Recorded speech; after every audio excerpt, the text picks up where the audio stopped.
자, 우리 이번 시간에는 2023년 6월 3일 시행되었던 제108회 전산세무 2급 실무 파트 지난 시간에 이어서 실무 파트를 설명해 드리도록 할게요. 지난 시간에는 이론 파트를 설명을 해 드렸었죠. 자, 그러면 실기 실무 파트로 넘어가서 문제 하나씩 보도록 하겠습니다. 회사는 주식회사 세아산업이라고 되어 있고, 그 다음에 제조 및 도소매업. 보통 여러분들이 시험 시작하면서 이 회사에 대한 그 업종 같은 거 한번 더 이렇게 보고서 넘어가시는 게 좋아요. 그다음에 여기 중소기업이라고 되어 있죠. 중소기업. 이런 게 왜 중요하냐면 여기가 일반 기업이냐 중소기업이냐에 따라서 여러분이 차후에 그 부가가치세 부속서류 중에서 대표적인 게 의료매입세 공제 공제할 때 그 실기 파트하게 되면 그 세율이 달라져요. 일반 기업일 때는 102분의 2만큼 의제매입세 공제해주고 중소기업에 해당돼서 104분의 4 이렇게 공제해 주는 거거든요. 근데 간혹 어떤 시험 문제도 가끔 보니까 이게 일반 기업으로 나오는 경우도 있더라고요. 근데 대부분은 우리 전산세무 이국 과정 자체가 주식회사이고 법인이면서 제조업을 영위하는 제조업이라고 가정을 하고 시험 문제를 주로 내거든요. 그래서 대부분은 중소기업이겠지만 요거는 그런 내용 때문에 좀 주의를 하시라 그렇게 말씀을 드리는 거예요. 자, 문제 1번부터 보도록 하겠습니다. 문제 1번은 전산세무 2급에서는 일반 전표 입력 문제 5문제가 출제가 돼요. 그래서 5문제 하나에 3점씩 해서 15점이고요. 자, 첫 번째 회계 거래대를 보면 영업부 거래처 직원, 영업부 거래처 직원이래요. 지금 알다시피 여기 비용 문제가 나온다면 그 500번대 그 제조 경비하고 800번대 판관비 구분하는 비용 문제 여기 코드 번호가 다르기 때문에 그런 걸 유심히 좀 보셔야겠죠. 최민영 자녀의 돌잔치 축의금 10만 원, 보통 예금 계좌에서 이체했다. 뭐 이 정도면은 우리 회계 1급 수준 뭐 가장 보편적인 문제겠죠. 차변에 영업부 거래처 직원이라 그랬으니까 접대비라고 하셔야겠네요. 접대비 10만원. 그 다음에 접대비는 500번대에 접대비를 써주셔야겠죠. 아니 800번대에 판관비라는 뜻이에요. 보통 그걸 그냥 글자로 표현하셔야 할 때는요. 800번대 비용을 판관비를 이렇게 판 이렇게 써놓고 10만원 이렇게 써요. 그다음에 대변에다가는 음, 보통 예금 계좌에서 이체했다 그랬으니까 10만원 이렇게 쓰면 되겠죠. 자, 날짜 2월 10일 날짜를 한번 입력을 해볼게요. 자, 이제 우리가 그 실기 프로그램을 실행을 시켜야지 되겠죠. 입력하려면 108회 전산세무 2급 실기 파일 클릭해 보시면 여기 2교시에 텍스 나와 있죠.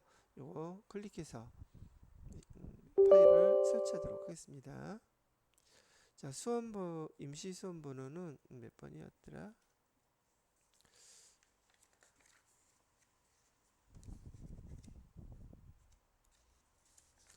임시 수험 번호는 1211 그다음에 1112 이렇게 하고 이름은 여러분의 저는 하얀솔이라고 쓰고 프로그램을 설치하도록 하겠습니다. 설치가 되었고 문제 유형 A 유형 감독관 코드 번호는 6395번이네요. 그리고 로그인 여기 들어가시면 되겠습니다. 자, 이렇게 나왔죠? 그럼 여기 여러분들 시험 볼 때 이름하고 수험번호, 그 다음에 유형. 지난번에 시험을 보셨는데 어떤 분이 얘를 갖다가 B형인데 연습을 계속 A형으로만 하다 보니까 A형으로 잘못 표시를 해갖고 떨어진 분이 있으셨었는데 여기 유형 사소한 것이라고 생각하지 마시고 정확하게 한번 확인을 해주세요. 여기 세아법인, 그다음에 세무 2급 다 확인됐죠? 일반 전표 입력 클릭하신 다음에 조금 전에 제가 설명을 해드렸던 날짜는 2월 11일 이렇게 해주시고요. 차변에다가는 접대비는 800번대 판관비로 해야 되겠죠. 금액은 10만원, 대변에다가는 보통예금에서 있으니까 10만원, 이렇게 구분을 해주시면 되겠네요. 자, 두 번째는 3월 31일 날짜고요. 제조공장의 직원을 확정기여형. 확정기여형 요 내용에 대해서는 우리 위에다 아래다 나눠서 볼게요. 우리 퇴직연금제 퇴직연금제도는 확정 기여형 퇴직연금 제도가 있어요. 영어로는 TC형이라고도 부르죠. 확정 기여형은 매달 또는 분기마다 또는 반기마다 여하튼 간에 1년 동안의 직원들의 한 달치 급여를 퇴직금으로서 외부 금융기관에 그냥 예치해버리고 끝난단 말이죠. 그래서 문제가 여기 세무2급에서나 뭐 회계 1급에서나 확정 기여형으로 출제가 되면 출제되는 의도는 두 가지 중에 하나밖에 없어요. 여기 그 확정 기여형에 대해서는 여기 그 외부에 예치하는 이 퇴직금이 여기 공장 제조 쪽에 관련된 그 비용일 때는 차변에 퇴직급여. 근데 이 퇴직급여가 500번대 퇴직급여라는 규정을 쓴지를 물어보는 거란 말이죠. 근데 여기 지금 문제에서는 제조공장의 직원이라고 했으니까 바로 요 문제가 여기에 해당이 돼요. 확정기여형 납입액 270만 원을 통장에서 이체했대요. 그러면 대변에다가는 보통 예금 계좌에서 270만 원 이렇게 쓰면 되겠죠. 또는 여기 확정 기여형인 경우에는 제조가 아니라 본사라고 이렇게 만약에 문제가 나왔다고 하면 본사에서도 똑같이 계정은 같아요. 퇴직급여는 같은데 코드번호가 얘는 800번대 코드번호 써주셔야 한다는 거, 그게 차이가 있다는 얘기예요. 자, 그 다음에 확정 기여형이 아니라 확정 급여형이 있어요. 보편적으로 세무 2급에서는 확정 급여형에 관련된 문제가 주로 많이 출제가 되는데 여기에서는 B형이라고 부르죠. 얘는 외부 금융기관에 예치할 때 여기 제조 쪽이라든지 본사 쪽이라든지 이런 거 구분하지 않아요. 그런 거 구분하지 않고 차변에 퇴직연금 운용자산이라는 계정으로 그냥 금액을 입력하는 것이기 때문에 얼마를, 그다음에 대변에 보통예금 해서 얼마 이렇게 입력을 하게 되겠죠. 이 퇴직연금 운용자산은 여러분이 좀 쉽게 기억하게끔 해드리기 위해서 우리 보통예금이나 정기예금, 그 다음에 당좌예금처럼 퇴직연금 운용자산이라는 통장이라고 생각하시면 돼요. 그래서 통장으로 옮겨서 이렇게 이체를 시킨다. 뭐 그 정도로 이해하시게 되면 퇴직연금 운용자산이라고 돼서 되게 낯설게 생각하지 않으셔도 될 거예요. 자, 여기서는 요 해당되는 요 문제는 요거를 요구했던 것이니까 차변에 퇴직급여 500번대로 입력해 주시고 대변에 보통예금 입력해 주시면 되겠네요. 날짜는 3월 31일이죠.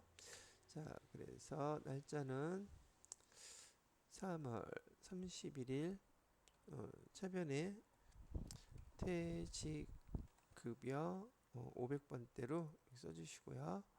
금액은 270만 원이라고 했으니까, 그 다음에 대변에다가는 보통예금 계좌에서 이체했으니까 이렇게 해주시면 되겠습니다. 자, 그 다음에 3번 문제를 볼까요? 5월 30일 당사는 유상증자라는 말이 나오네요.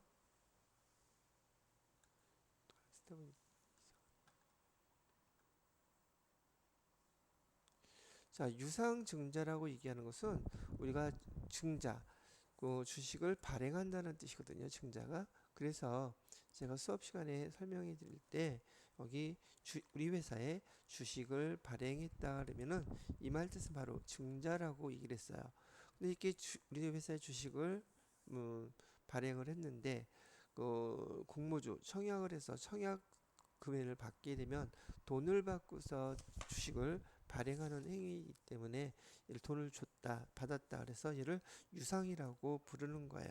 그래서 유상증자라고 부르게 되면 일단 여러분 머릿속에는 뭐 이유야 어떻게 됐든 간에 대변에 무조건 자본금이라는 계정이 오게끔 된다 이렇게 생각을 하셔야 돼요. 자본금. 자본금은 주식수 곱하기 액면가액으로만 쓰게끔 되어 있어요. 이 경우에는 주식수는 5천주라고 했고요. 액면가액은 5천원이라고 했기 때문에 여기 5천주 곱하기 액면가액 5천원 하게 되면 5천주 곱하기 5천원 하게 되면 2,500만 원이 되겠네요. 그래서 여기 대변에다가는 무조건 주식을 발행했을 때 이유 다 따지지 말고요. 대변에 2,500만 원이라고 자본금이 증가한다는 걸 알고 계셔야 돼요. 그런데 이 주식을 주당 얼마에 사갖고 왔냐면 4,000원에 발행을 했다는 거예요.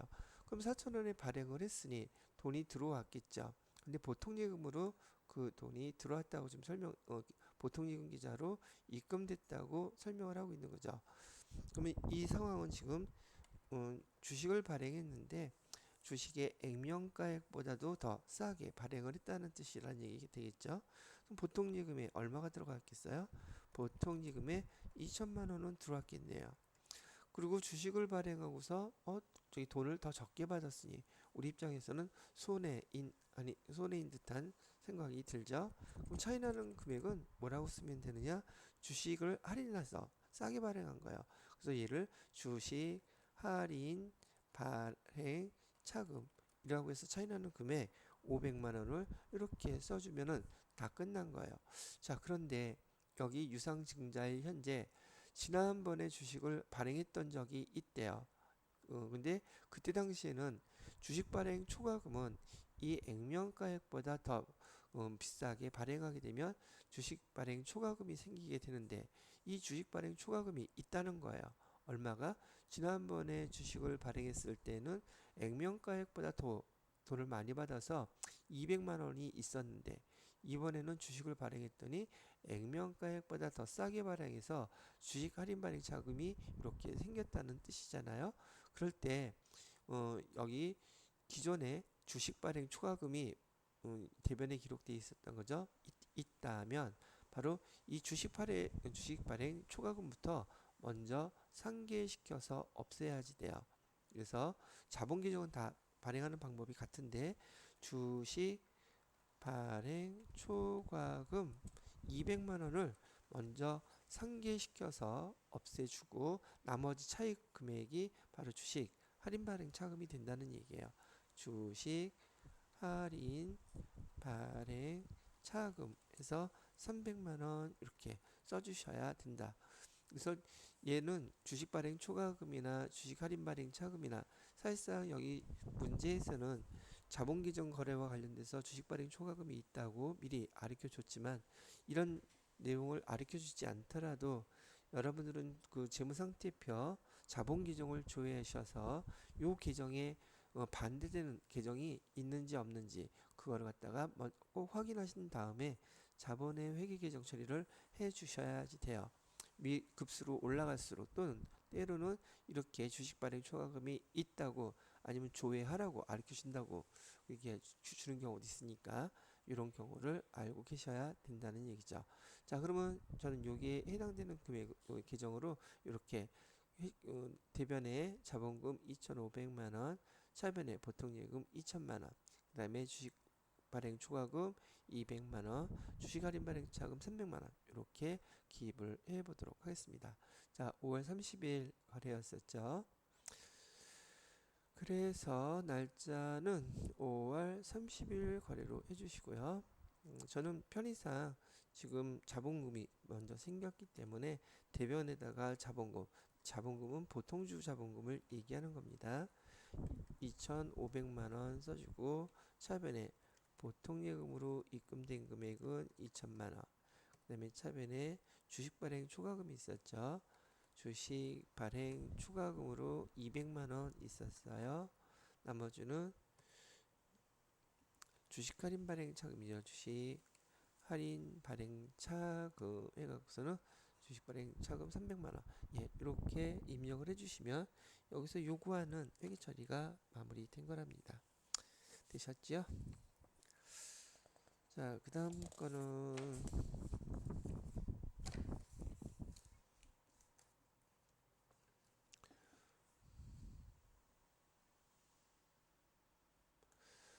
4번 문제 볼까요? 7월 10일 거래네요. 레인 상사로부터 수출, 판매 대금으로 수령한 여기 만기가 3개월짜리예요. 약소금 2천만 원을 하나은행에서 할인하고 할인 수수료 55만 원을 차감한 잔액이 보통 예금 계좌로 입금되었다고 합니다. 지금 우리가 받아두었던 받으러움을 갖다가 거래 은행에서 좀 매각하는 지금 상황인 거죠. 받으러움에 대한 매각 거래. 그런데 차익 거래로 회계 처리해라. 여기 아마 제가 알고 있기로 여기 세무사회에서 여기 특히나 세무 2급에서 받으러움에 대한 이런 여기 매각 처리를 받으러움에 대한 거래은행에서 받으러움을 매각 처리하는데 매각 처리하거나 이렇게 할인 받고선 돈을 받는 거래로 매각 거래로 대부분 나왔지 차익 거래로 회계 처리하라는 내용이 나온 적이 거의 없었던 걸로 알고 있어요. 매각 거래. 대부분 시험 문제에서는 매각 거래로 회계 처리하세요 그랬지. 여기 차익 거래로 회계 처리해 보세요. 이런 적은 거의 없었던 걸로 알고 있더란 말이죠. 제가 잘 몰라서 그런지 모르겠지만은요. 자, 우리가 원래 예전에 배웠던 대로 또 여러분이 회계 1급까지도 많이 풀어봤던 문제로 제가 한번 풀어볼게요. 여기 우선 7월 10일 날은 그렇게 됐었는데 지금 이 거래는 차변에 만약에 외상 매출금을 그 제품을 판매하고 받을 어음으로 받았다고 했으니까 받을 어음해서 2천만 원짜리 이렇게 있었던 거고요. 대변에는 그냥 상품이라고 할게요. 상품 매출을 했는데 어음받은 거니까 2천만 원이었었다고 가정을 한번 해보겠습니다. 뭐 제품이라고 해도 괜찮고요. 여하튼 중요한 건 바드럼 이렇게 갖고 있었던 바드럼을 은행에 가서 얘를 할인해서 돈을 좀 조달을 하고 싶은 거예요. 운영자금을 돈이 필요하니까 만기까지 기다리지 못하고요. 그래서 대부분의 시험 문제에서는 얘를 갖다가 매각 거래로 회계 처리하세요. 시험 문제가 많이 나왔었어요. 그래서 2천만 원짜리를 어, 거래은행에서 할인을 받고 보통 예금에 입금되는 금액은 여기 55만 원이라고 얘기를 했으니까 얘를 일단 매각 거래로 한번 회계 처리하게 되면은요. 55만 원이면 1,945만 원이 들어왔겠죠? 1,945만 원이 이렇게 입금이 됐을 거고 대변에 받을 에서 2천만 원 이렇게 나온단 말이죠. 물론 거래처는 받으러 온 거래처 입력해 주셔야지 돼요. 자, 그리고 이 수수료를 우리는 매각 거래를 했다 그러면 어떤 계정으로 쓰기로 했었냐면 매출 채권 처분 손실에서 할인료에 대해서 55만 원 이렇게 회계 처리하는 게 보편적으로 출제가 됐던 문제 형태였단 말이죠. 그래서 받으러움을 거래은행에서 처분할 때 할인 수수료는 수수료 비용이나 이자 비용이나 이런 계정 쓰면 안 돼요. 얘는 일상적이지 않은 거기 때문에 매출 채권 처분 손실이라는 계정을 써서 이렇게 처리할 줄을 아는지 물어보는 게 대표적인 문제였었고 대부분 여지껏 주로 이런 문제 형태로 나왔었는데 여기 차익거래가 나와 있어요. 그럼 차익거래라고 얘기하면은 우선 결론부터 써드리고 설명을 해드릴게요. 여기 차입거래라고 되어 있는데 차입거래일 때는요. 내가 여기 매각거래는 그 위험성이 은행에 받으러움을 갖다가 거래은행에다가 넘김으로 인해서 그 받으러움이 모든 리스크를 다 갖게 되는 거야. 아예 팔아버렸다는 얘기죠. 그러니까 더 이상 신경 쓰지 않아도 되는데 이 차입거래의 형태는 내가 갖고 있던 이 받으러움을 은행에다가 맡기고서 만기가 될 때까지 맡겼다가 걔가 이상 없이 결제가 되면 그 다음에 그 받으러움을 갖다가 받으러움의 금액을 그 금융기관이 받는 것으로 회계 처리하는 거예요. 일단은 받으러움을 갖다가 거래은행에다가 주었을 때는 그 리스크가 나한테 아직도 있다는 얘기죠. 받으러움을 줬음에도 불구하고 부도나면 그 리스크는 내가 갖고 있는 거예요. 그래서 이걸 차익거래라고 하는데 받으러움을 맡겨놓고 돈을 빌린다 이렇게 생각하시면 돼요. 그래서 보통 예금에 입금되는 금액은 똑같이 1945만 원 들어오는 건 같아요. 그런데 차익거래에서는 우리 매출채권인 받으러움을 맡겨놓고 돈을 빌리는 거기 때문에 얘가 단기 차입금이라는 계정으로 씁니다. 돈을 빌린 거예요. 얼마를? 2천만 원을 이렇게 빌린 것으로 회계 처리를 하셔야 된다는 얘기죠. 그리고 먼저 낸 이 할인이요. 할인 수수료는 일종의 이자라고 생각하시면 돼요. 그래서 얘를 여기다가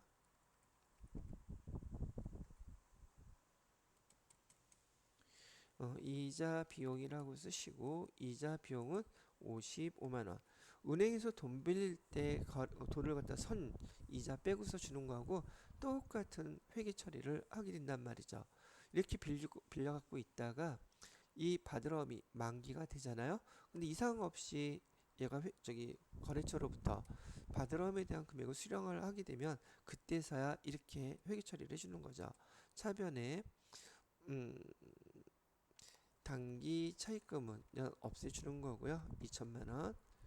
그다음에 2천만 원 얘도 마찬가지로 만기가 돼서 거래처로부터 돈을 다 받았을 테니까 그때서야 받을 이렇게 해서 2천만 원 이렇게 기록하는 거예요. 요게 차익거래의 회계처리 방식이랍니다. 음, 아마 많은 분들이 제 생각에 108회 때 이 시험 문제 유형 보시고서 대부분 많이 틀리셨지 않을까 싶어요.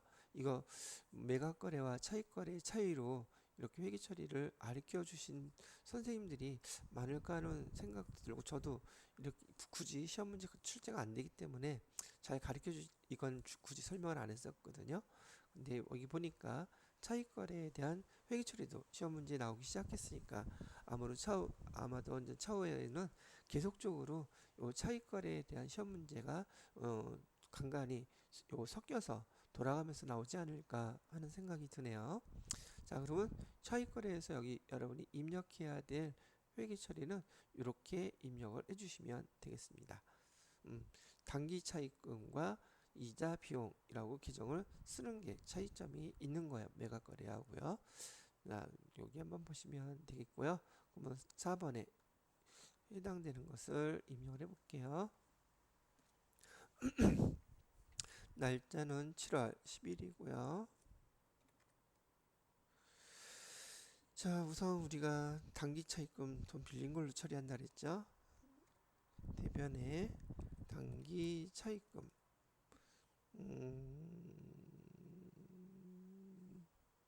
단기 차입금은 어디 은행이라 하나은행이라고 그랬죠.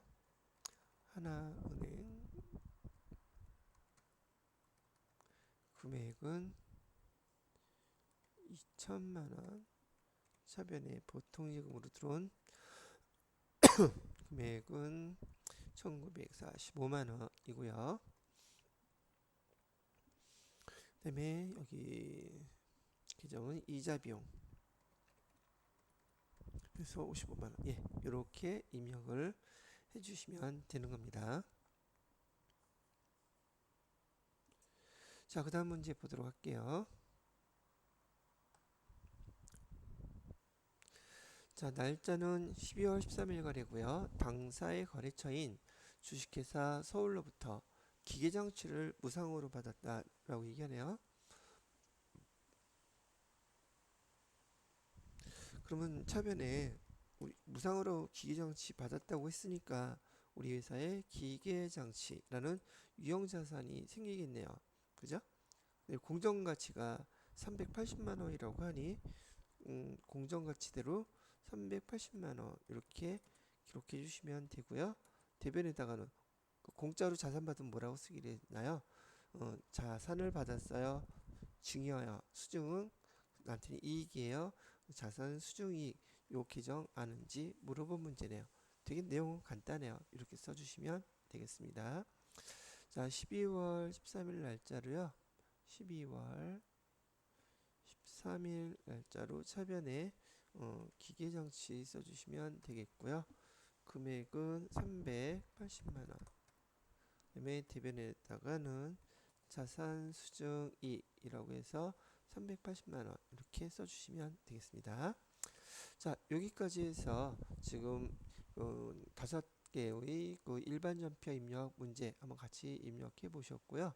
문제 2번은 이제 매출 전표 입력에 대한 문제가 되겠네요.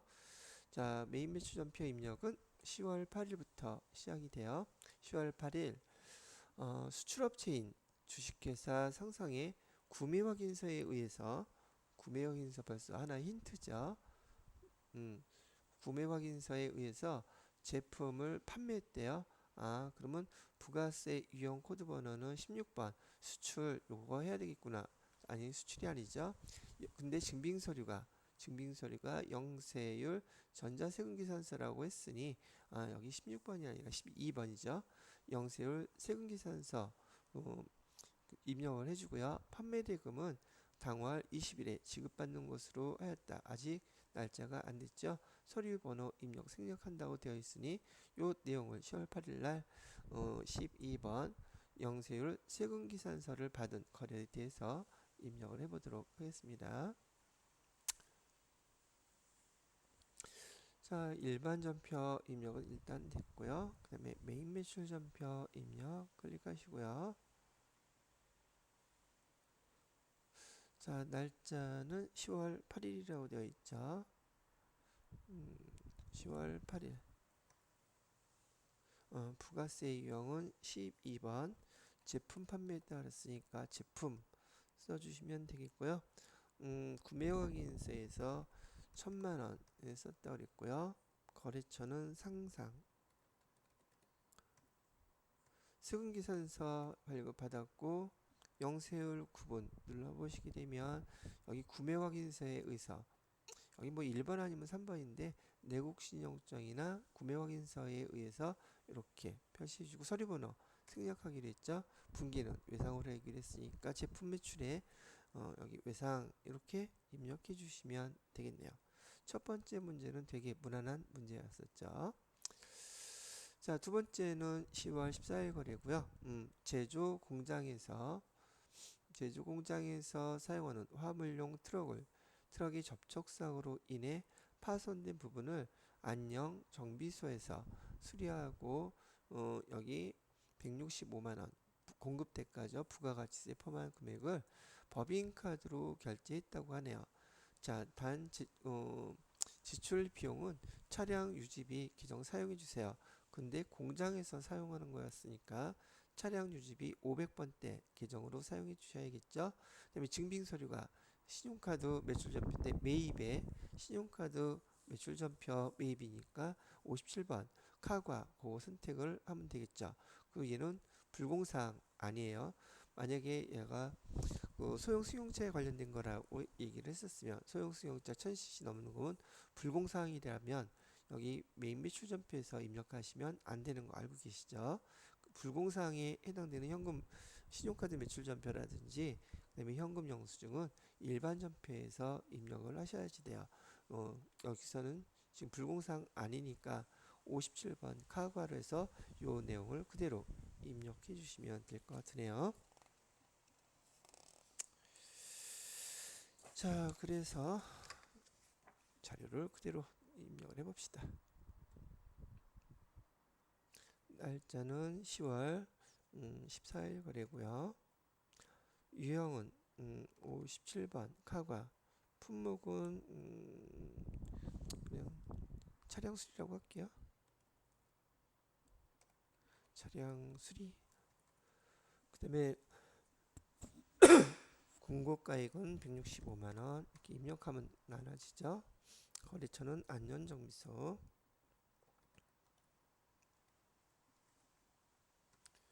그 다음에 신용카드사는 순양카드.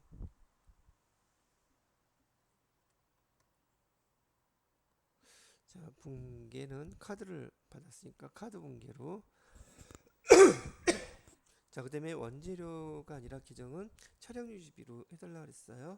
차량 유지비 500번대로 해주셔야죠. 500번대로 차량 유지비 이렇게 됐죠? 이것도 뭐 이렇게 난이도가 어려운 문제는 아니었을 거고 보편적인 문제네요. 자, 그렇게 됐고요. 그다음에 3번 문제 볼까요? 자, 날짜는 11월 3일 거래고요. 바이머신에서 10월 1일 구입한 기계장치가 하자가 있어서 반품하고 아래와 같이 수정세금계산서를 발급받았으며 매입이네요. 매입세금계산서라고 라는 얘기죠. 전에 미지급금과 상기 처리하였다. 분기는 음수로 회계 처리해 보세요. 예, 여기 똑같이 그냥 반품 처리해 주시면 되겠네요. 기계장치라고 하셔가지고 날짜는 11월 3일로 보도록 할게요.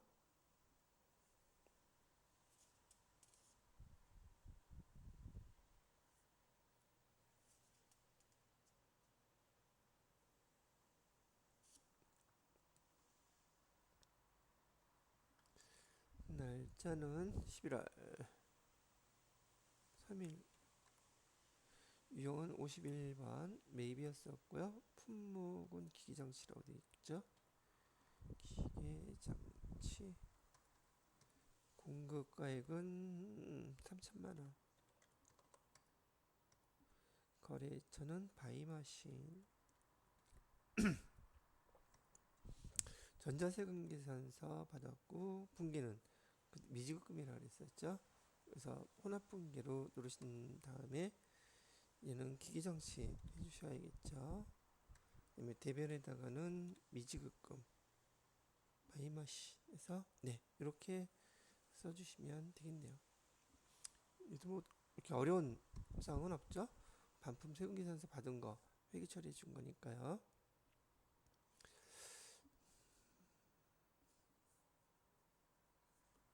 자, 그 다음 문제가 네 번째죠. 11월 11일 빼빼로 데이네요.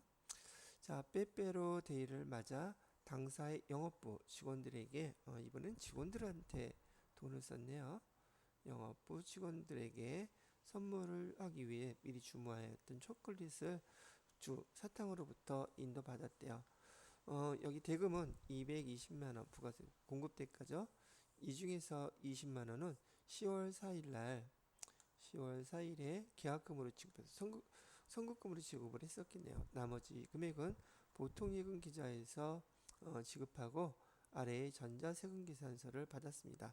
요거는 별도로 영업부 직원들 거기 때문에 불공사 매입세금계산서 받았을 때 또 여러분 기억하시라고 높아심에 우리가 매입세금 계산서를 받으면 여기 매매출전비다 입력하실 때요. 여러분 51번 과세로 입력해야 되는지 54번 불공으로 입력해야 되는지 요거 고민하셔야지 돼요. 그래서 불공사항은 6가지 제가 적어드렸던 거 꼭 암기하셔야지 되고요. 구분해 보니까 매입세금 계산서를 받기는 했는데 여기 지금 불공사항 저기 나타나 있는 거 없죠. 자, 그 다음에 우리가 회계 처리를 하려면 여기 기합금 20만원 있는 거 있죠. 요거 선급금 빼고 나머지 차액 보통예금에서 이체해 준다고 회계 처리해 주시면 되겠어요. 자, 뭐 여기도 크게 뭐 어려운 사항 없으니까 11월 11일 거래 그대로 한번 보도록 하죠. 날짜는 11월 11일 해놓으시고요.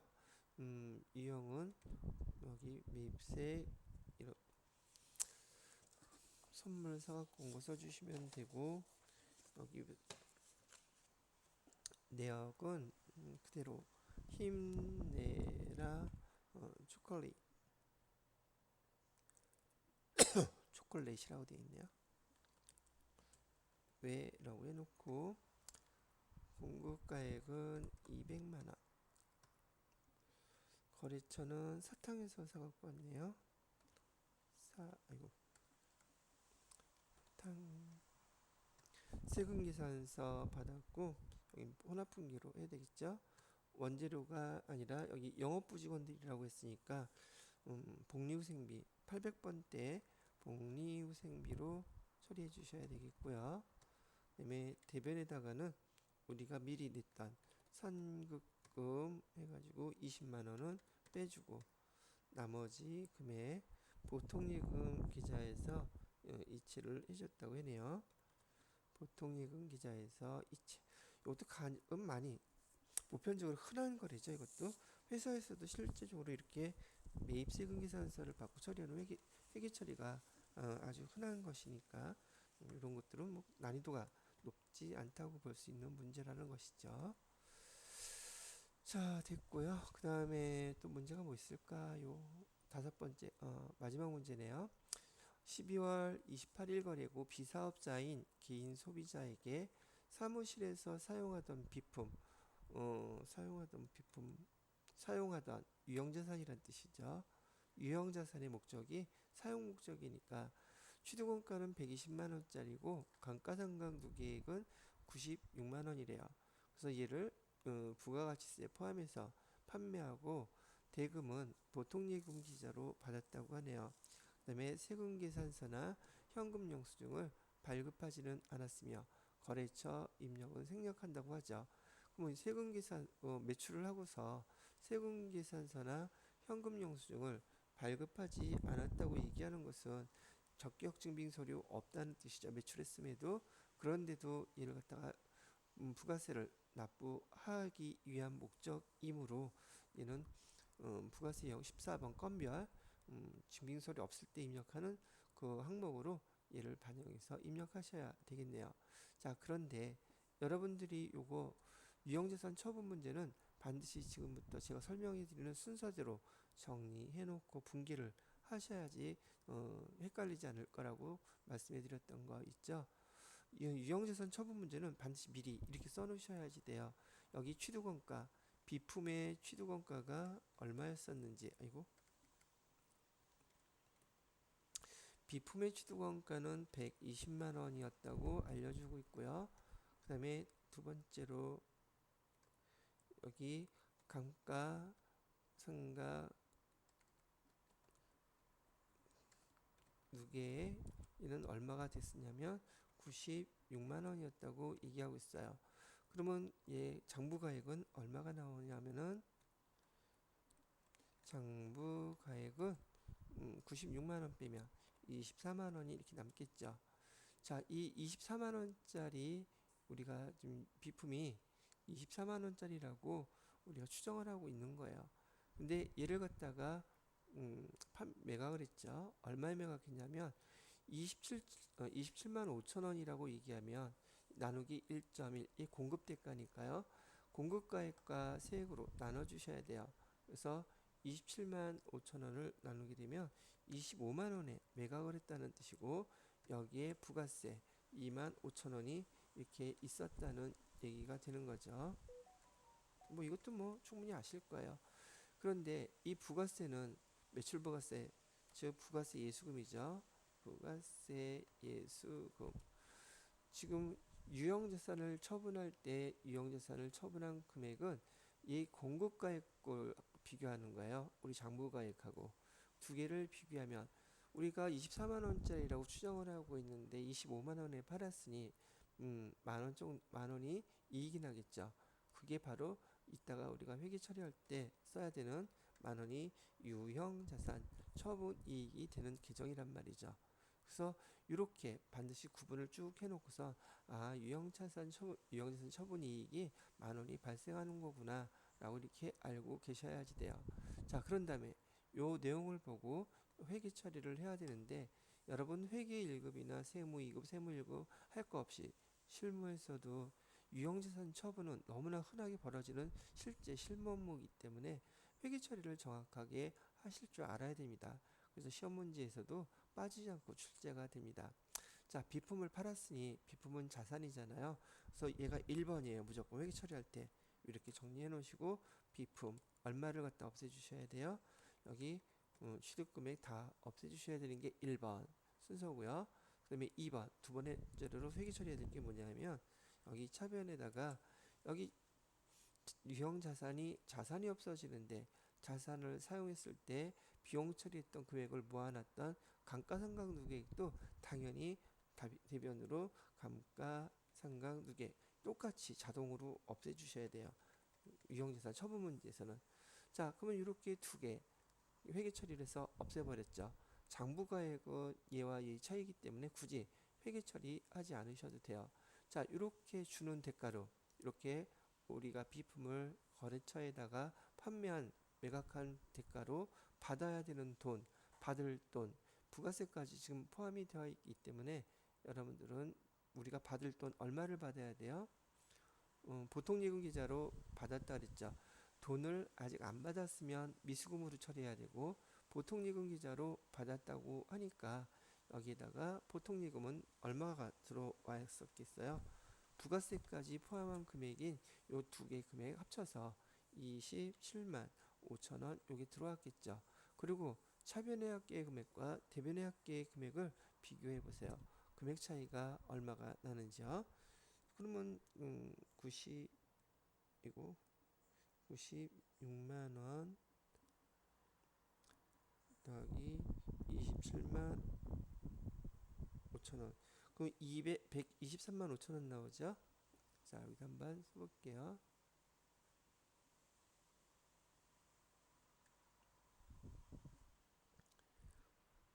여기 금액이 123만 5천 원.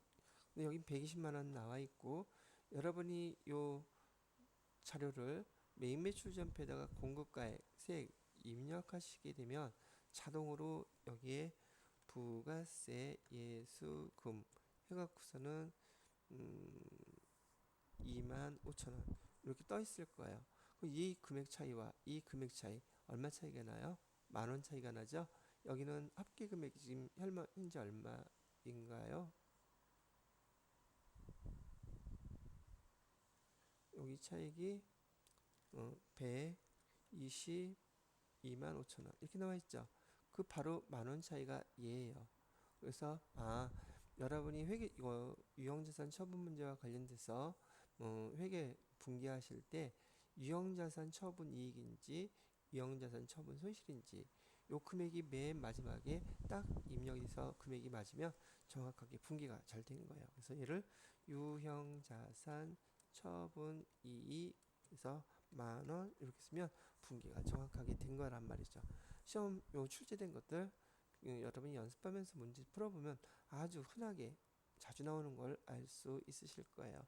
자, 이렇게 입력해 주시면 되겠습니다. 그럼 저는 이 자료를 12월 28일 날짜로 메인 매출 전표에다가 입력해 보도록 하겠습니다. 날짜는 12월 28일. 자, 유형은 매출한 거니까 그냥 과세 해주시면 되겠고요. 여기 비품 쓰시면 될 것 같고 공급가액은 얼마에 팔았다 그랬냐면 20 과세가 아니죠. 쏘리 부가세 유형은 지금 여기 건별 14번이죠. 건별 비품의 금액은 27만 5천 원 이렇게 입력하게 되면 25만 원과 2만 5천 원으로 나뉘어지고 있어요. 개인 소비자라고 있기 때문에 개인 그런 거 없죠. 입력 굳이 안 하셔도 되고요. 자, 분계는 혼합 분계 누르신 다음에 보시게 되면 공급가액 세액 입력한 거에 대해서 부가세 예수금 25,000원 자동으로 와 있죠. 그다음에 우리가 팔은 것은 비품을 팔았기 때문에 25만 원 비품을 주고 팔은 거예요. 그다음에 비품 25만 원이 아니라 아까 공급가액이라고 그랬었잖아요. 취득원가 취득원가는 120만 원 제가 해놓고 헷갈리네. 그다음에 차변에 따른 감가상각 누계 여기 비품의 다음 코드 번호가 감가상각 누계액이죠. 감가상각 누계액은 96만 원이라고 했고요. 그다음에 차변에 우리가 보통 예금으로 받은 돈은 27만 5천 원 받았죠. 그다음에 대변에다가 차이 나는 금액 유형자산 처분이익 이렇게 놓고서 만원 해주시게 되면 회계 처리가 마무리가 된 거라는 얘기죠. 거래처 어디다가 팔았다 그랬죠? 아까 이거 개인 소비자라고 그랬었죠? 거래처는 안 써도 되겠네요. 예, 자, 그래서 여러분들이 이 그 거래 내역에 대해서 회계 처리는 이렇게 해주시면 될 것 같아요. 자, 여기까지 해서 여러분들한테 매매추전표 입력한 5문제 한번 설명을 쭉 같이 해봤고요. 해드렸고, 그 다음 문제는 전 부가가치세 신고세에 대한 문제겠죠. 자, 부가가치세 신고와 관련하여 다음 물음에 답하시오라고 되어 있네요. 2023년 2기 부가가치세 예정신고 기간에 신용카드 매출 또는 신용카드 매입 자료라고 나와 있네요. 신용카드 매출 매입 자료래요. 신용카드 매출 매입 자료. 아래 자료를 이용해서 신용카드 매출 전표 등 발행 집계표, 신용카드 매출 전표 등 수령 집계표. 여기서 발행이라는 건 매출이고 여기서 수령이라는 건 매입에 해당되는 것이라고 알고 계시죠? 자, 매입처는 다 일반 과세자라고 여기 나와 있네요. 자, 매출 칸 한번 볼게요. 신용카드 매출을 했는데 이 날짜별로 제품 매출을 다 했대요. 근데 여기서 주의해야 될 거는 전자세금계산서를 발급하고 신용카드로 결제받은 거 330만 원. 바로 요거는 330만 원 포함되어 있다고 얘기를 하는 거야. 이 상황은 어떤 상황이냐면 우선 거래처에다가 여기 제품을 매출을 판매를 하고 세금계산서를 발급해 줬는데 차후에 이 대금의 결제를 신용카드로 결제했다는 얘기예요. 근데 우리가 알고 있다시피 매입처 입장에서는 우리가 세금계산서를 발급했으니 매입세금계산서에서 매입세 공제받을 수 있는 자료를 하나 받았죠. 그 다음에 결제할 때 신용카드 매출전표를 받아갖고 걔를 그 신용카드 매출 그 매입으로 입력하게 되면 거기서도 매입세 공제를 받을 수 있는 상황이 돼요. 즉 매입자한테는 세금계산서, 신용카드 매출전표 2개가 갔단 말이에요.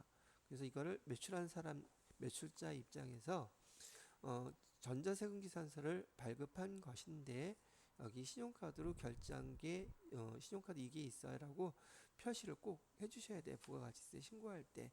그래야지 중복공제를 받지 않게 된다는 말이죠. 그래서 다른 건 좀 이따 보시기로 하고 일단 신용카드 매출전표 등 발행금액 집계표를 한번 작성을 해보도록 하겠습니다. 금액을 보시면 공급가액 뭐 쭉 나와 있죠. 이걸 갖다가 한번 같이 입력해 보도록 하겠습니다.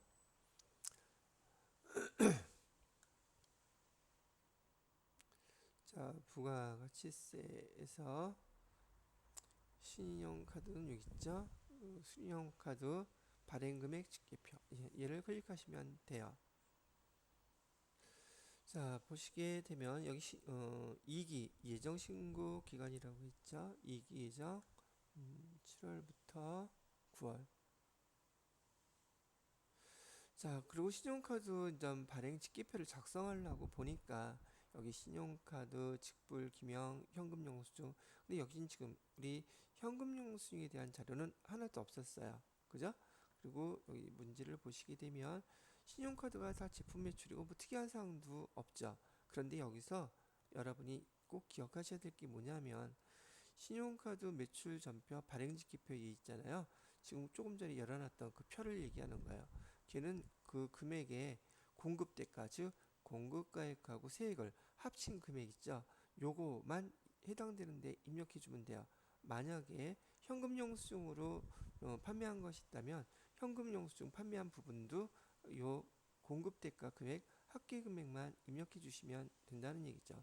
그럼 금액이 이게 얼마예요? 공급대가로 400, 700, 900, 970, 990, 990만 원이란 말이죠. 이 990만 원 신용카드로만 매출을 한 것이죠. 어떻게 입력하나 보세요.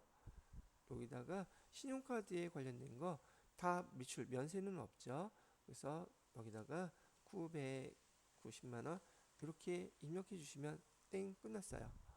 그 다음에 만약에 현금 영수증도 있다면 공급대가로 입력해 줘야 되는 게 중요한 포인트예요. 여기 신용카드 매출 전표 등 발행 집계표 매출에 대해서는 이렇게 공급대가로 요 해당되는 거에다가 과세분 면세분이 있다면 면세분 이렇게 입력해 주시면 돼요. 그리고 중요한 거 아까 공급대가로 신용카드 매출을 했는데 신용카드 매출한 것 금액 중에서 여기 지금 330만 원 요거 포함되어 있다 그랬었죠. 세금계산서를 발행한 분에 대해서는 세금계산서 발행 금액 여기다가 330만 원 이렇게 입력해 주시면 첫 번째 여기 문제에서 신용카드 매출 전표 등 발행 금액 집계표 작성이 끝난 거예요. 내용만 잘 이해하고 계시면 되게 간단한 거죠. 공급 대가를 입력하는 것이다. 뭐 할 때는 매출, 신용카드 매출 전표 등 발행 금액 집계표의 부속 서류는 이렇게 입력하는 것이다 라는 걸 알고 계시라는 얘기예요. 자, 저장해 놓고 첫 번째 거는 끝났어요. 자, 두 번째 거. 이번엔 매입에 관련된 신용카드 매입을 입력할 때는요. 매입은 매출하고 다르게 있는 내용들을 다 입력을 다 해주셔야 돼요. 거래 일자도 입력해 줘야 되고 거래처, 사업자 등록번호, 공급가액, 부가가치세 다 입력해 줘야지 돼요. 카드번호 구분하는 거 있고요. 근데 여기서 뭘 주의하셔야 되냐면 신용카드 매출 신용카드 매출 전표에 이 수치 집계서에는 신용카드나 여기는 좀 집계되는 게 신용카드 사용한 거하고요. 그다음에 현금 영수증 두 가지를 다 입력해 줘야지 되는데 여기에서 불공사항인 항목에 대해서는 여기 작성하면 안 된다는 거예요. 예를 들어서 7월 11일 여기는 사무실 문구 이건 법인카드를 사용했는데 사무실 문구 구입한 거예요. 얘는 불공사항 아니기 때문에 입력해 주셔야지 되고요. 8월 15일 날 거래처 선물 구입 요거는 불공사항의 접대비 관련이죠. 접대비 관련은 요게 기입하면 안 돼요. 그 다음에 9월 27일 거래 직원 간식 구입 이것도 직원들 거니까 입력해도 된다는 얘기죠. 즉 신용카드나 현금 영수증으로 불공사항에 대한 결제 내역이 있다면 걔는 여기서 빼줘야 된다. 걔는 왜? 일반 전표에다가 입력해줘야 되는 것이기 때문에요. 그래서 요걸 빼고서 두 가지만 입력하는 것이 문제였던 거죠. 여기서는 자, 이것도 한번 입력을 해보도록 할게요. 신용카드 매출 전표 등 수령학계표 이거 눌러보시고요. 이기 예정이니까 이기 예정 거 이렇게 써주시고 자 날짜 그대로 입력해 주시면 돼요.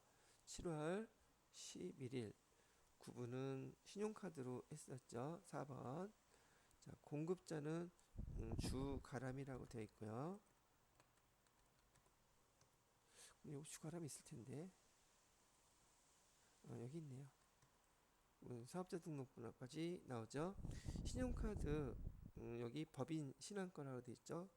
그러면 777 여기 등록해놨을 텐데 잠깐만요. FE 있죠.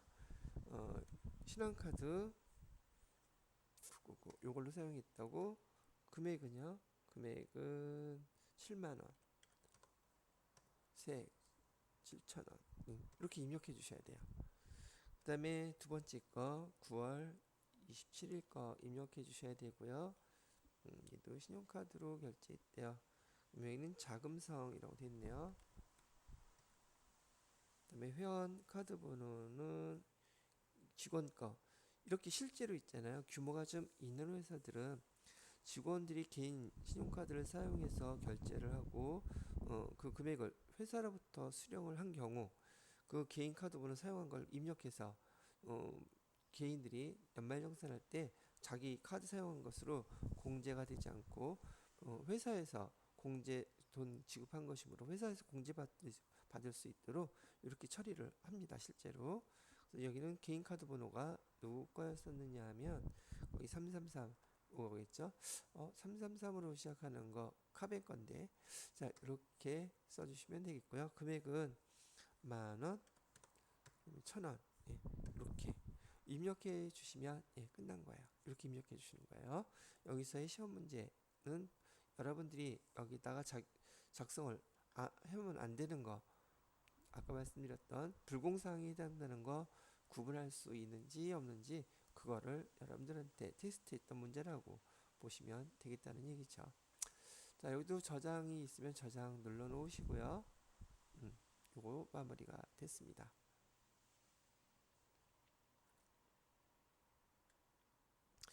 자, 그 다음 2번 문제를 보니까 다음의 자료를 이용하여 2023년 1기 확정 신고 기간이네요. 대손세 공지 신고서 작성하라는 얘기네요. 얘도 주어진 자료 해당되는 것만 입력해 주시면 돼요. 뭐 별반 문제될 건 없는데, 문제는 뭐냐면 이 대손 처리를 이번에 할 수 있는 건지 없는 건지 그것을 구분하는 게 시험 문제예요. 자, 예를 들어 볼게요. 대손이 발생한 매출 채권이 다음과 같다 그러는데, 대손 사유에 해당되는 것만 여기 대손세 공지신고서에 작성을 하셔서 그 금액을 공제해달라고 작성을 해야 된단 말이죠. 그럼 네 가지의 그 매출 채권이 대손이 발생했는데, 보시게 되면 2023년 1월 5일 외상 매출 대금 1,100만 원이 있는데, 공급 대가로 부도 발생일이 언제라고 나와 있냐면 3월 31일 날 부도가 발생했다고 지금 되고 있어요. 근데 지금 우리 부가세 신고하는 기간이 4월부터 6월 1기 확정 신고 기간이거든요. 근데 부도 발생의 대손 요건은 부도가 발생하고 이 발생한 날짜로부터 몇 개월이 지나야 된다고 얘기해 드렸나요? 6개월 지나야 된다 그랬죠? 6개월이 지나야지 대손세 공제해달라고 신청할 수가 있어요. 근데 얘는 아직 6개월이 안 지났죠. 그래서 지금 대손세 공제 신청하는 신고 부속서류에다가 얘를 입력하면 안 된다는 거예요. 아직 대손 사유가 발생하지 않았기 때문에요. 두 번째, 얘는 2022년 9월 1일 날 공급일자가 되어 있고, 공급 대가로 770만 원, 공급가액은 700만 원이고 세액은 70만 원이라 그러는데, 얘가 언제 부도가 발생했나 봤더니 얘는 2022년 11월 1일 날 부도가 발생했대요. 근데 지금 우리가 여기 부가세 신고하는 것은 1기 확정이니까 7월 25일까지면 6개월이 지났죠. 얘는 들어가도 돼요. 그 다음에 여기 상법상 소멸시효 완성이 됐다. 요것도 상법상 소멸시효가 완성이 된 날짜가 돼 있다면 벌써 5월 달이면 들어가죠, 여기 안에. 그래서 얘도 반영해 주시면 되겠고요. 그 차입자, 거래처로부터 돈을 받아야 될 것인데, 차입자의 사망으로 인해서 지금 단기 대여금을 못 받게 됐다고 지금 얘기를 하고 있잖아요. 근데 우리가 대손세 공제를 신청할 때에는 매출 채권에 대해서만 대손 공제 신청을 할 수 있지, 단기 대여금은 부가가치세법상 대손세 공제가 되지를 않습니다. 그래서 이런 내용들을 배우시고 알고 계신 다음에 대손세 공제 신고서에다가 반영하는 게 시험 문제예요. 그래서 얘도 넣으면 안 돼요. 그래서 지금 우리가 대손세 공제 해달라고 신청할 수 있는 금액은 여기 두 가지 금액 중에서 부가세만 70만 원, 여기는 55만 원, 두 개 합쳐서 120만 원 대손세 공제 신청을 할 수 있게끔 될 것 같으네요. 자, 그런데 여기 두 번째 또 뭐가 나왔냐면, 전기에 대손세 공제 신청을 했었대요. 대손 확정 일자가 2021년 10월, 전년도 2기 확정 신고 때 대손세 공제를 받았대요.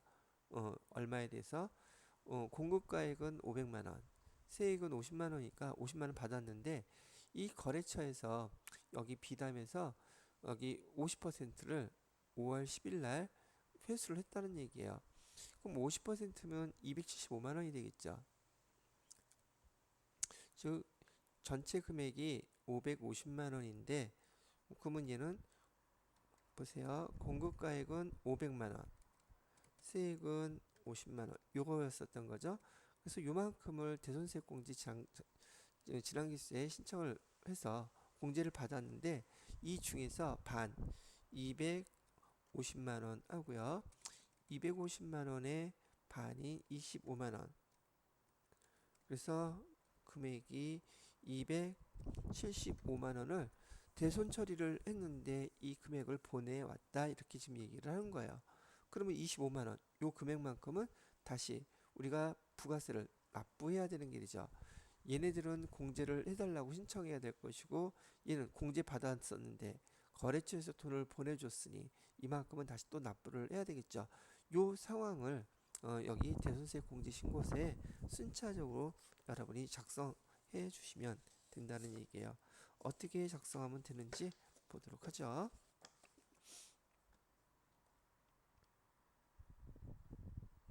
대손세 공제 신고서 클릭해 주시고요. 여기는 일기 확정이라고 그랬죠. 자, 당초 공급일을 물어보고 있죠. 당초 공급일은 2022년 9월 1일 날 공급한 걸로 되어 있어요. 첫 번째 게. 자, 대손 확정일이 부도 발생일이 이렇게 되어 있고요.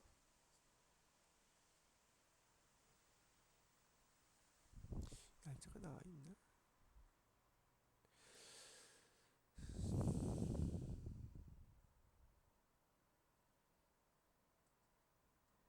자, 여기 말이죠. 날짜를 갖다가 계산해야 돼서. 자, 그다음에 부도 발생일이 지금 2022년 11월 1일이라고 나와 있어요. 그죠? 그러면 6개월 따져보세요. 11월 달, 12월, 1월, 2월, 3월, 4월, 5월이 돼야 되겠죠. 그래서 5월 달을 요 날짜가 1일이 지나야 되기 때문에 5월 2일, 1일까지 5월 1일까지가 만 딱 6개월이 되는 거예요. 그래서 여기 날짜를 딱 6개월을 채우려면 11월부터 11월, 12월, 1월, 2월, 3월, 4월 달이 되고 5월 다음에 5월 2일이 이렇게 돼야지 대손이 확정된 날짜가 될 수 있다는 얘기죠. 아, 이것도 여러분이 날짜 계산하려면 좀 짜질 치겠네요. 그래서 대손 확정일은 6개월, 여기 당초 공급일이 아니라 거기 부도 발생일인 2022년 11월 1일부터 따지셔야지 돼요. 그래서 여기 대손 확정일은 2023년 5월 1일이 돼야지 대손 확정일이 된다는 얘기고요. 대손 금액이라고 얘기할 때 여러분이 이거 많이 틀리시던데, 대손 금액은 공급 대가의 의미예요.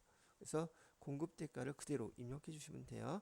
대손 금액은 공급 대가의 의미이므로, 자, 770만 원을 입력하면 세액 70만 원에 대해서 우리가 대손세액을 공제해 주세요. 이렇게 신청을 하게 되는 거란 말이죠. 거래처는 수성이라고 되어 있죠. 수성. 자, 그다음에 아이고, 대손 사유가 뭐였었죠? 6개월 경과 요거였었어요. 자, 두 번째 것도 그대로 입력해 주시면 되겠습니다. 얘는 2020년 5월 10일 날. 그다음에 대손 확정일은 소멸시효 완성이라고 되어 있죠. 그거 써주시면 돼요. 그래서 2023년 5월 10일 이렇게 써주시고요. 금액은 550만원.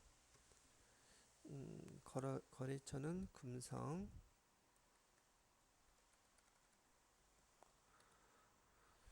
금성 써주시고, 여기는 상법상 소멸시효 완성, 여기 5번이 6번이죠. 이거 써주시고요. 됐고요.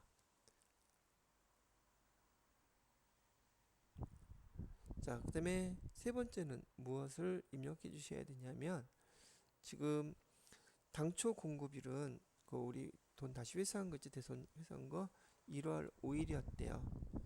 대손 확정된 날짜는 2022년 10월 0일이었었고요. 금액은 지금 275만원 아까 써주기로 했었죠. 50%만 들어온 거니까. 그러면 25만원 딱 나와 있고요. 거래처가 어디였지? 거래처는 비담이라고 돼 있어요. 비담. 그다음에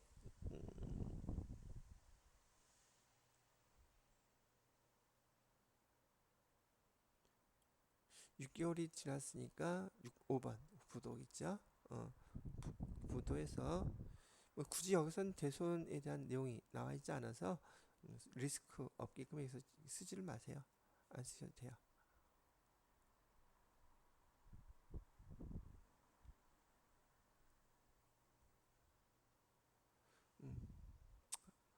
여기 설명이 나와 있지 않으니까.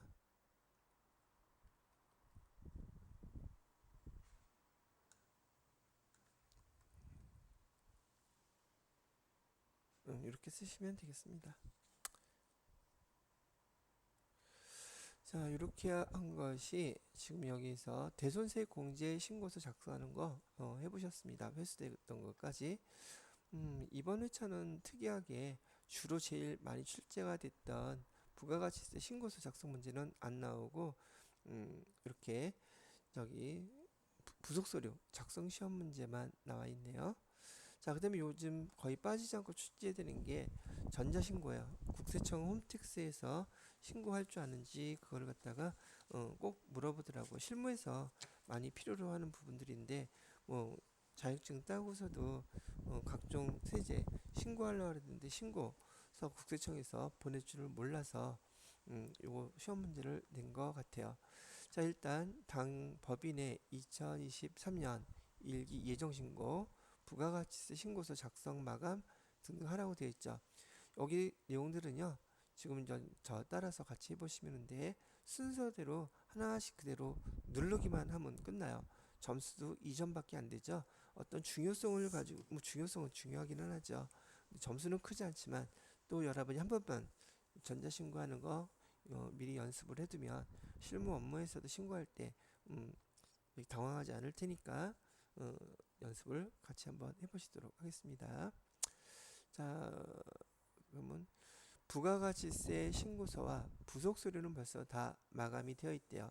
실제로는 이 부가가치세 신고서와 부속서류가 정확하게 마감이 안 되게 되면 전자신고할 때 여기서 뭐뭐이 오류가 났다고 해서 여기서 받아들여지지가 않아요.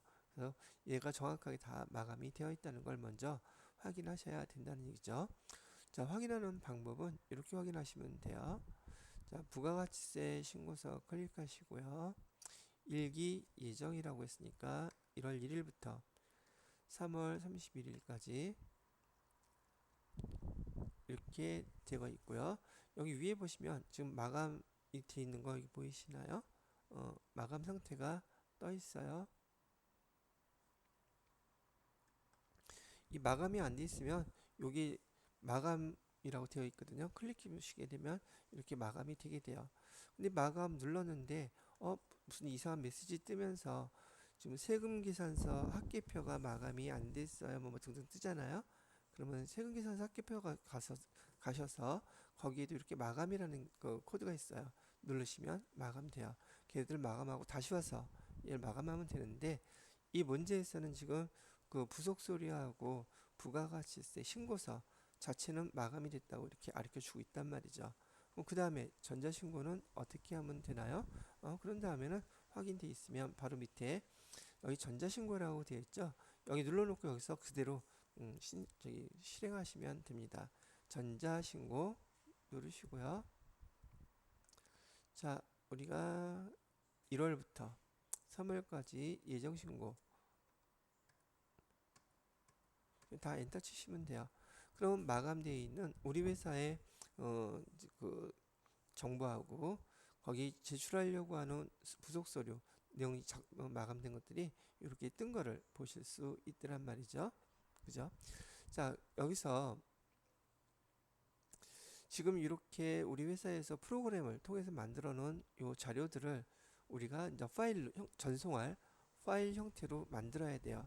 그래서 이 내용을 파일로 만드는 걸 요 위에 보시면 제작이라고 되어 있거든요. 요 제작을 이렇게 눌러 보시면 돼요. 그럼 이 제작할 때 우리가 사용할 비밀번호 입력하라고 그러는데 외부에 유출되면 안 되기 때문에 우리가 사용하는 비밀번호라고 생각하시면 돼요. 그래서 저는 1234 1234 8자리를 넣었고요. 다시 한번 확인하기 위해서 1234 1234 확인하고 눌렀어요. 이건 이따가 어떻게 사용되는지는 보여드릴게요. 이렇게 하게 되면은 우리가 전송할 국세청으로 전송하기 위한 파일 만들어진 상태고요. 그 다음에 그 바로 옆에 보시면 전 홈택스에 연결해서 이 파일을 전송할 거예요. 그래서 홈택스를 띵 누르시게 되면 홈택스로 이렇게 연결이 됩니다.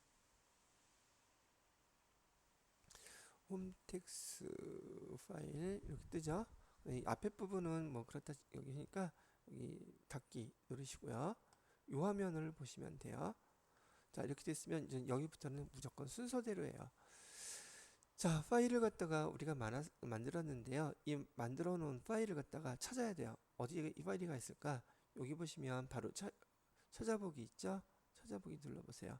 C 드라이브 맨 밑에 들어가 있어요.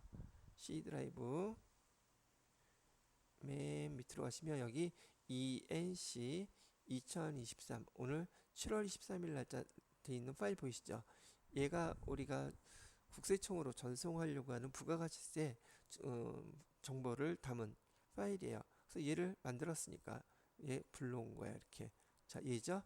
그 다음에 얘를 갖다가 우리가 만든 파일을 국세청 홈택스에 전송하기 위해서는 얘를 갖다가 국세청에서 인식할 수 있는 파일로 변환을 시켜줘야지 돼요. 그래서 우리가 만든 파일을 국세청 컴퓨터에 맞게끔 그 전환 시키는 그 변환시키는 과정을 거치게 되는데 내용은 그렇다는 뜻이고 여러분들은 그거 따질 필요 없이 요거까지만 찾으셨으면 그 다음부터는 여기 순서대로 하나 둘셋넷 다섯 누르기만 하세요. 약간 천천히 보세요. 다른 거 아무것도 할 필요 없어요. 형식 검증 아까 비밀번호 우리 넣었었죠. 1234 1234 입력하시고요. 확인. 두 번째 확인 형식 검증 결과 확인 숫자가 하나씩 변할 거예요. 그 다음에 내용 검증 결과 확인 정상 체납자 수 나왔죠. 전자 파일 요 내용을 마지막으로 전자 파일 제출하기 띵 누르면은 확인. 요게 이렇게 딱 떠요. 이게 이제 국세청이 홈택스를 통해서 부가가치세 신고서를 제대로 접수한 상태가 됐답니다 라고 나오는 최종 결과값이에요. 지금 시험 문제에서 요구하는 건 요거까지만 나오게끔 해주시면 된다는 거죠. 의외로 여기 전송하는 거는 시험 문제 형태에서는 되게 쉬워요. 어렵지 않게 점수를 준다고 보시면 되겠죠. 자, 여기까지가 지금 여기 세 번째 문제였죠. 부가가치세 신고서를 작성해서 마감해서 부가가치세 전자신고 수행한 결과 전자파일 제출까지 완료한 상황이 된다는 얘기죠. 자, 여기까지가 여러분 1번 일반 전표 입력, 2번 메인 매출 전표 입력, 3번 세금계산서 부가가치세 신고서와 부속서류까지 마무리가 된 거예요. 보통 여기 실무 파트 기출문제 풀어드리다 보니까 시간이 보통 2시간은 걸리는 것 같아요. 여러분들한테 이것저것 설명하면서 좀 지루하게 생각하실 수도 있지 모르겠지만 참고해서 봐주시기 바라고요. 자, 잠깐 쉬었다가 여기 문제 4번 결산 자료와 그 다음에 원천징수에 대한 연말정산에 대한 자료들 설명을 해드리도록 하겠습니다.